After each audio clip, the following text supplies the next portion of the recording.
بسم اللہ الرحمن الرحیم۔ السلام علیکم ناظرین، اسلامک وظائف چینل میں خوش آمدید۔ ناظرین، اس ویڈیو میں آپ ملاحظہ فرمائیں گے ہائی بلڈ پریشر کو نارمل رکھنے کا وظیفہ۔ ناظرین، دنیا میں بہت سے ایسے لوگ ہیں جو بلڈ پریشر کی بیماری کا شکار ہیں، اور کبھی کبھار ان کا بلڈ پریشر بہت ہائی ہو جاتا ہے، جس سے وہ عام طور پر پریشان رہتے ہیں اور پھر اس بیماری سے بچنے کا حل ڈھونڈتے رہتے ہیں۔ تو ایسے میں آج آپ ہائی بلڈ پریشر کو نارمل رکھنے کا وظیفہ ملاحظہ فرمائیں گے۔ تو ملاحظہ فرمائیں۔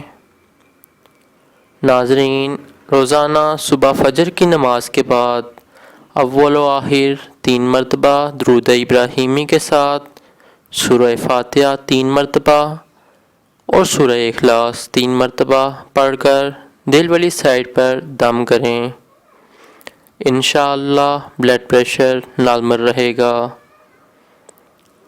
ناظرین، دوسرے لوگوں کے ساتھ بھی اس وظیفے کو شیئر کریں، اور ویڈیو دیکھنے اور چینل سبسکرائب کرنے کا بہت بہت شکریہ۔